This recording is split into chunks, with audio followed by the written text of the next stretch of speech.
नमस्कार दोस्तों, स्वागत है आपका अपने YouTube चैनल फ्यूचर मेकिंग में। ठीक है दोस्तों, जिस प्रकार से हमारे जहाँ तक हमने बता दिया था आपको, पहले लेक्चर में हमने हिंदी भाषा के बारे में आपको पूरी डिटेल से समझा दिया था मैंने, हिंदी भाषा क्या है। ठीक है दोस्तों, दूसरे लेक्चर में हमने हिंदी के वर्णमाला के सारे क्वेश्चनों को पॉइंट टू पॉइंट आपको समझाने का प्रयत्न किया है। बहुत अच्छे, मैंने अपनी पूरी कोशिश की है कि काफ़ी अच्छे से जितना हो सके हम आपको उतना बेटर, एक से एक बेहतरीन पॉइंटों के साथ समझा सकें। अब हमारा जो लेक्चर है तीसरा, हिंदी भाषा, इसी का जो पॉइंट है अब हमारा जो है उसको हम क्या करेंगे, शब्द क्या होते हैं इसके बारे में मुझे अध्ययन करना है, और इसी के बारे में हम आपको आज पूरे चार्ट के थ्रू आपको एक एक पॉइंट क्लियर करके बताते चलेंगे। पहली बात, शब्द कितने प्रकार के होते हैं, उसके भी क्या क्या प्रकार हैं। सबसे बड़ा टॉपिक शब्द है, छोटा मोटा नहीं है, इसको एक्सप्लेन करने के लिए काफ़ी समय चाहिए होगा, इसलिए हमने आपको एक एक पूरा शब्दों का चार्ट बना दिया है जो माइंड में आपको सेट करना है। इस शब्द का अगर चार्ट अपने माइंड में आप सेट कर लेते हो तो कभी भी आप शब्दों को कहीं से भी क्वेश्चन कुछ भी छूटेगा नहीं आपको कोई क्वेश्चन। ठीक है, तो देखते हैं शब्द। दोस्तों, शब्द क्या है इसके बारे में अध्ययन करते हैं। शब्द की डेफिनेशन क्या है, या डेफिनेशन कह सकते हैं, या शब्द को हम कैसे डिनोट कर सकते हैं, ऐसे कह सकते हैं। शब्द क्या है, इसकी जो डेफिनेशन है वो क्या है, दो या दो से अधिक सार्थक योग को शब्द कहते हैं।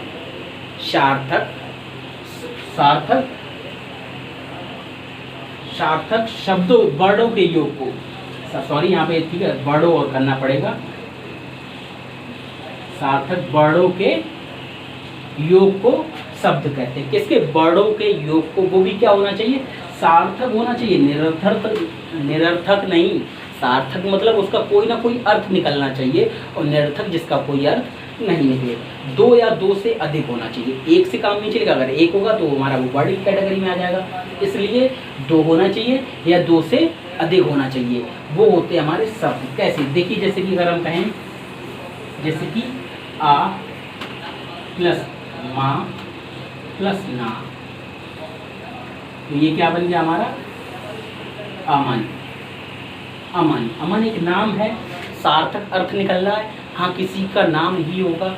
ठीक है, तो सार्थक भाई दो हों या दो से अधिक भी हों, भाई दो भी हो सकते हैं। जैसे कि हम दो की बात करें तो का प्लस माँ क्या हो गया, कम हो जाएगा। कम का मतलब बहुत ही मामूली सा कम, उसकी बात कर रहे हैं। दो या दो से अधिक कोई से भी अर्थ हो, उनका सार्थक योग निकले, वो भी वर्डों के योग को उनका सार्थक अर्थ निकले, जिसको हम क्या कहते हैं, शब्द कहते हैं।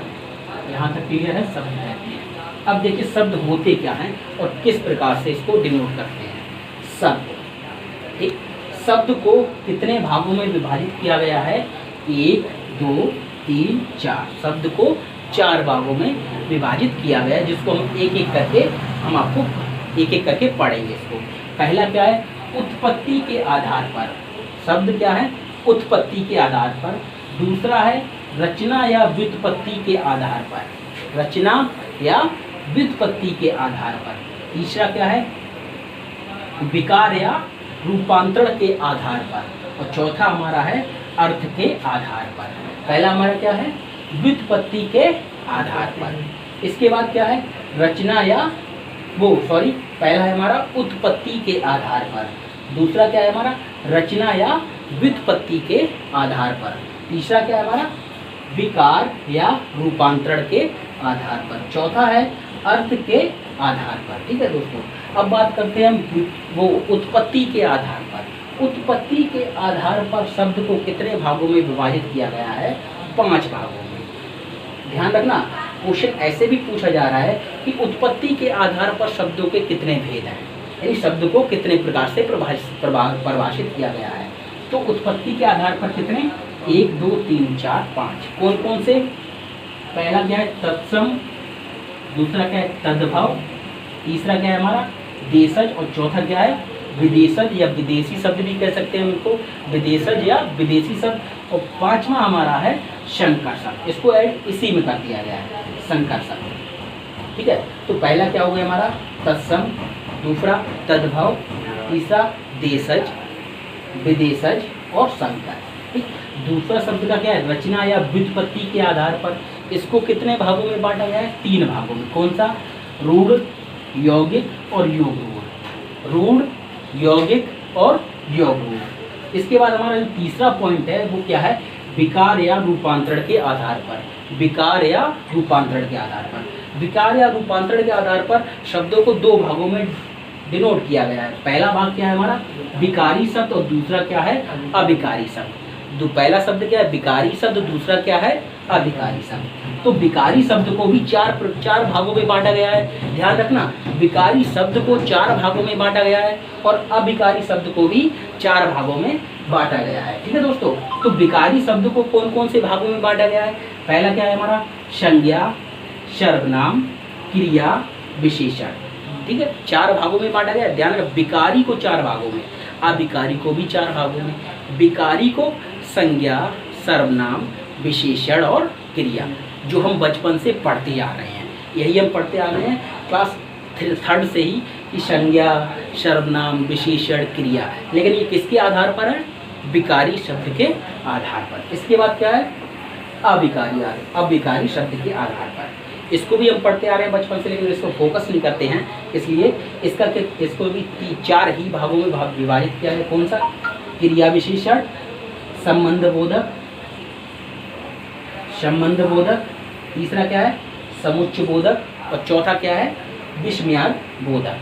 ध्यान रखना, अविकारी के आधार पर क्रिया विशेषण, संबंध बोधक, समुच्चय बोधक और विस्मयादि बोधक। इसके बाद जो हमारा शब्द का चौथा प्रकार है वो है हमारा अर्थ के आधार पर। अर्थ के आधार पर, अर्थ के आधार पर शब्दों को 2 भागों में विभाजित किया गया है, एक सार्थक अर्थ और एक निरर्थक अर्थ। सार्थक और निरर्थक, ये हमारे पूरा ग्राफ बना हुआ है शब्दों का, इसी के बारे में अध्ययन कर रहा है। और पूरा टॉपिक यहाँ पे आपको शब्दों शब्द पूरा खत्म हो जाएगा। तत्सम, तद्भव, देशज, विदेशज, संज्ञा, सर्वनाम, क्रिया, विशेषण, ये सारी चीज़ें इसी में आपको फिनिश हो जाएंगी। यहाँ से काफ़ी क्वेश्चन आपके हर कंपटीशन एग्जाम के लिए बनेंगे, बहुत ही ज़्यादा क्वेश्चन आपको यहाँ पे सीखने को मिलेगा। लेकिन हम एक पॉइंट मतलब एक करके हम उसको समझने का प्रयत्न करेंगे। ये नहीं कि हम एक साथ सभी को समझें, एक को समझने का प्रयत्न करेंगे धीरे धीरे, और वो भी अच्छे से। तो जिस प्रकार से पहला दिया गया उत्पत्ति के आधार पर 5 भागों में विभाजित किया गया शब्दों को, तत्सम, तद्भव, देशज, विदेशज और संकर। तो पहला हम क्या करेंगे उत्पत्ति के आधार पर समझेंगे इसको, फिर रचना या व्युत्पत्ति के आधार पर इसको समझेंगे, फिर विकार या रूपांतरण के आधार पर इसको हम समझना है, फिर अर्थ के आधार पर इसको डिस्कस करेंगे। तो पहला क्या है उत्पत्ति के आधार पर। ठीक है दोस्तों, उत्पत्ति के आधार पर समझते हैं। आगे देखते हैं दोस्तों, एक टॉपिक लेकर हम आपको सारे शब्दों के बारे में डिस्कस करते हैं। पहला क्या है उत्पत्ति या स्रोत के आधार पर शब्दों के प्रकार। उत्पत्ति या स्रोत के आधार पर शब्दों के प्रकार। उत्पत्ति को ही हम स्रोत के आधार पर भी कहीं कहीं क्वेश्चन में आ जाता है कि स्रोत के आधार पर शब्दों के प्रकार बताइए। तो उत्पत्ति या स्रोत के आधार पर शब्दों के प्रकार कितने हैं हमारे 5, कहीं कहीं 4 भी मानते हैं, लेकिन हम 5 मान के चलेंगे और 5 ही होते हैं। क्या है? पहला है हमारा तत्सम, दूसरा क्या है तद्भव, तीसरा है हमारा देशज, चौथा विदेशज और 5वां संकर। पहला तत्सम, तद्भव, देशज, विदेशज और संकर। ठीक है, तत्सम तद्भव पढ़ रहे हैं, फिर देशज और विदेशज के बारे में बात करेंगे, उसके बाद संकर की। तो देखिए दोस्तों, पहला हमारा तत्सम। तत्सम क्या है इसके बारे में अध्ययन करते हैं, सोचते हैं क्या है ये। ठीक है, तत्सम शब्द जो है वो 2 शब्दों से मिलकर बना है, तत् और सम। ध्यान रखना, तत्सम शब्द 2 शब्दों से मिलकर बना है, तत् और सम। तत् का मतलब होता है उसके, तत् का मतलब होता है उसके और सम का मतलब होता है समान। मतलब तत्सम का अर्थ ये हुआ उसके समान। किसके समान बात चल रही है? हमारी संस्कृत के समान, क्योंकि पहली भाषा जो हमारी जो थी वो क्या थी? संस्कृत की थी। तो तत् का मतलब उसके, सम का मतलब समान, मतलब उसके समान, किसके समान, संस्कृत के समान। समझना इसकी डेफिनेशन क्या हुई, आप यहीं पे बस आपको केवल ये समझना है कि उसके समान ये संस्कृत के ही समान जो शब्दों को प्रयोग हम अपने नॉर्मल भाषा के रूप में करते हैं वही हमारा तत्सम है। और अगर डेफिनेशन को समझना है तो उसको भी हमने आपको यहाँ पे फिल कर दिया, मतलब उसको भी हमने आपको यहाँ पे समझा दिया है। संस्कृत भाषा के ऐसे शब्द, समझना, संस्कृत भाषा के ऐसे शब्द जो ज्यों के त्यों, जो ज्यों के त्यों हिंदी भाषा में प्रयोग होने लगे हैं उनको हम क्या कहते हैं, तत्सम शब्द कहते हैं, मतलब शुद्ध शब्द भी कह सकते हैं इसको। संस्कृत भाषा के ऐसे शब्द जो ज्यों के त्यों किसमें, हम हिंदी भाषा में प्रयोग करने लगे हैं उनको हम क्या कहते हैं, तत्सम शब्द कहते हैं। ठीक है, जैसे क्या, जैसे इसमें घृणा, कर्ण मतलब कान, अग्नि, पुत्र, क्षेत्र, चंद्र, चंद्र आदि बहुत सारे शब्द हैं। इसको हम ऐसे भी समझ सकते हैं, कहीं ना कहीं आपकी एक ट्रिक काम इसमें आ सकती है कि जहाँ पे आपको आधा शब्द दिखाई दे, जहाँ पे आपको आधा शब्द दिखाई दे वहाँ हमेशा तत्सम होता है। देखिए घृणा में रा आधा है, कर्ण में रा आधा है, अग्नि में ना आधा है, पुत्र में त्र आधा है, क्षेत्र में त्र आधा है, चंद्र में ना आधा है। मतलब ऐसे शब्द जो अधूरे हैं, कह सकते हैं अधूरे हैं, उनको अधिकतम चीजें क्या होगी, वो क्या होगा, वो तत्सम शब्द कहे जाएंगे। ठीक है, दूसरा हमारा इसमें है तद्भाव। तद्भाव क्या होता है, तद माने उससे, ध्यान रखना, तत्, तत् माने उसके, और तद माने उससे, भाव माने उत्पन्न, मतलब उससे उत्पन्न, किससे, संस्कृत से उत्पन्न। ध्यान रखना, तत्सम वो शब्द तो होते हैं जो संस्कृत की, जैसा संस्कृत में लिखा था वैसा ही प्रयोग हम हिंदी में करने लगे हैं, उनको हम क्या कहते हैं, तत्सम कहते हैं। दूसरा है तद्भाव, मतलब उससे उत्पन्न, किससे, संस्कृत से उत्पन्न शब्द जो हैं वो हम इसमें प्रयोग करने लगे हैं हिंदी भाषा में, उसको हम क्या कहते हैं, तद्भाव कहते हैं। इसकी डेफिनेशन समझने के लिए हम यहाँ पे बता दें, जिस समय और, देखो क्या होता है, समय और परिस्थिति की वजह से, समय और परिस्थिति की वजह से कहीं ना कहीं तत्सम शब्दों में जो परिवर्तन हुआ, तत्सम शब्दों में जो परिवर्तन हुआ उसे हम क्या कहते हैं, तद्भव शब्द कहते हैं। समय धीरे धीरे समय बदला, परिस्थितियाँ भी बदली, तो जो तत्सम शब्द थे उसमें भी कहीं ना कहीं परिवर्तन आया, तो उन शब्दों को ही हम क्या कहने लगे, तद्भव शब्द कहने लगे। जैसे कि कान, पूरा, खीर, हाथ, खेत, अखरोट, बगुला आदि, ये सारे के सारे शब्द क्या हैं, तद्भव शब्द हैं। या ऐसे कह सकते तत्सम शब्द शुद्ध होते हैं और तद्भव शब्द अशुद्ध होते हैं, केवल समझने के लिए। ठीक है, यहाँ तक आपको हो गया। अब हम बात करते हैं देशज और विदेशज की। जी हाँ दोस्तों, आगे देखते हैं क्या है हमारा, तत्सम हो गया, तद्भव हो गया। अब देशज, विदेशज और संकर शब्दों के बारे में अध्ययन कर लेते हैं। ये हमारा उत्पत्ति या स्रोत के आधार पर जो भी दिया गया है इस पूरा फिनिश हो जाएगा। ठीक है, तो बात करते हैं हम देशज के आधार पर। ठीक है, देशज क्या है, सीधी सी बात है, देशज देश फॉर जिस देश में, मतलब जो भी बंदा जो भी यहाँ रहता है, और जा का अर्थ है जन्म से।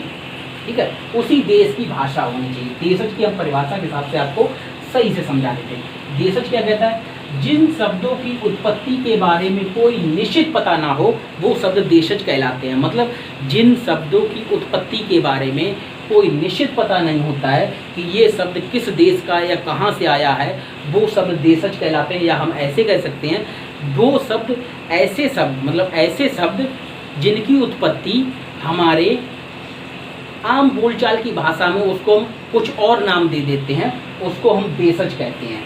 देखिए, मतलब ऐसे शब्द देशज शब्द होते हैं जिनकी उत्पत्ति के बारे में कोई निश्चित पता ही नहीं होता कि ये कहाँ के शब्द हैं। जैसे कि गड़बड़, गड़बड़ कोई शब्द नहीं है, हम अपनी भाषा में इसको कहने लगे हैं गड़बड़। टनाटन, टनाटन क्या कोई शब्द है? कोई शब्द नहीं है इसकी भाषा में। हम किसी को देखते हैं कोई चीज़ कहते हैं टनाटन कहने लगे। इसके बाद ऊँट पटांग, कोई शब्द नहीं है ऊँट पटांग। जब कोई गलती कर देता है उससे हम कह देते हैं ऊँट पटांग, उसने गलती की है, गलती शब्द है, ये चीज़ को ऊँट पटांग कोई शब्द नहीं है। इसलिए ये शब्द जो ऐसे शब्द हैं वो देशज शब्द की कैटेगरी में आते हैं। या फटफटिया, भाई बाइक वगैरह हम चलाते हैं और बाइक निकल रही है वो बाइक मोटरसाइकिल, और लोग कहते हैं नहीं थोड़ा मतलब उसकी आवाज़ आ जाए तो फटफटिया जा रही, ये कोई शब्द नहीं है। इनकी उत्पत्ति क्या होती है, इनकी उत्पत्ति हम स्वतः ही हम लोग कर लेते हैं, अपने देश की ही अलग नाम से उसको मतलब उत्पन्न कर देते हैं। तो उन्हीं शब्दों को हम देशज शब्द कहते हैं। जैसे गड़बड़, टनाटन, ऊँट पटांग, फटफटिया, लोटा मतलब लुटिया कह देते हैं। एक कटोरी होता है जिसमें हम खाना वगैरह, तो कटोरी कटोरा कह देते हैं।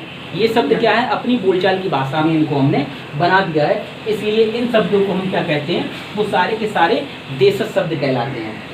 इसके बाद हमारा विदेशज शब्द है। विदेशज शब्द या विदेशी शब्द, विदेशी जिस प्रकार से इसका नाम है उसी प्रकार से इसकी डेफिनेशन है। विदेशी शब्द मतलब जो बाहर विदेश में बोले जाने वाले शब्द हैं वो विदेशी शब्द कहलाते हैं।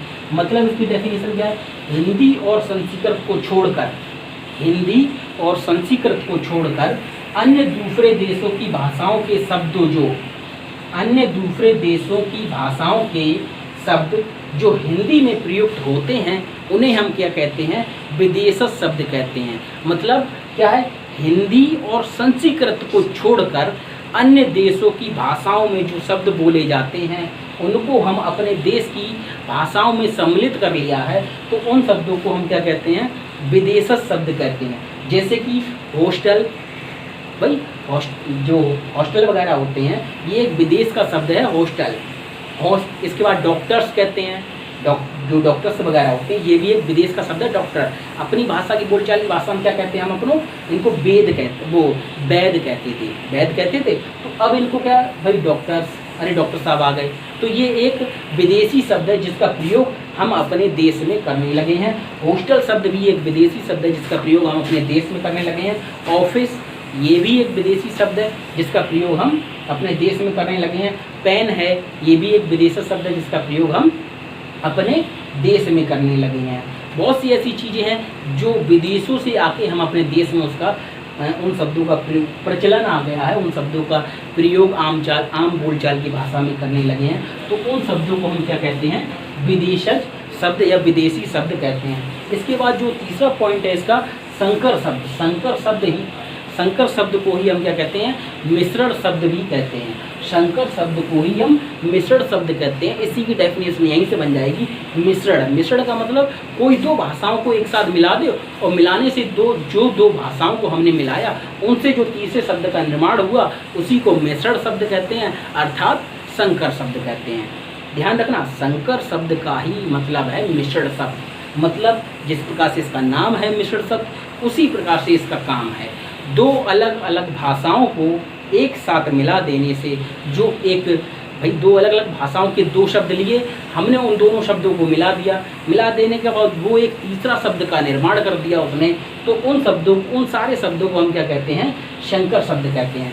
दो अलग अलग भाषाओं के शब्दों के मेल से बने शब्दों को हम क्या कहते हैं, संकर शब्द कहते हैं। जैसे लाठी चार्ज, भाई लाठी क्या है हमारा, अपनी आमचाल की भाषा में क्या कहते हैं लाठी को, भाई लाठी हमारा हिंदी का शब्द है। ध्यान रखना, लाठी हमारा किसका शब्द है, हिंदी का शब्द है। और चार्ज किसका शब्द है, इंग्लिश का शब्द है। भाई लाठी हमारा हिंदी का शब्द है और चार्ज किसका शब्द है, इंग्लिश का शब्द है। दोनों शब्दों को, हिंदी और इंग्लिश को दोनों को मिला दिया तो हमारा शब्द बन गया लाठी चार्ज, जो बाकी हम देखते हैं धरना प्रदर्शन वगैरह बहुत सी चीज़ों पे। उसके बाद है रेलगाड़ी। ठीक, रेल शब्द क्या है हमारा, इंग्लिश का शब्द है और गाड़ी शब्द किसका है हमारा, हिंदी का शब्द है। रेल इंग्लिश का शब्द है और गाड़ी हमारा क्या है, हिंदी का शब्द है। तो ये दोनों भाषा मिलके एक तीसरी भाषा का जो दो शब्दों को लेके एक तीसरे शब्द की उत्पत्ति कर देता है तो वो हमारा संकर शब्द बन जाता है। वो बन गई रेलगाड़ी, जिसको ट्रेन वगैरह कहते हैं हम अपनी भाषा में। ठीक, फिर बात आती है जेल खाना। जेल काय का शब्द है, जेल हमारा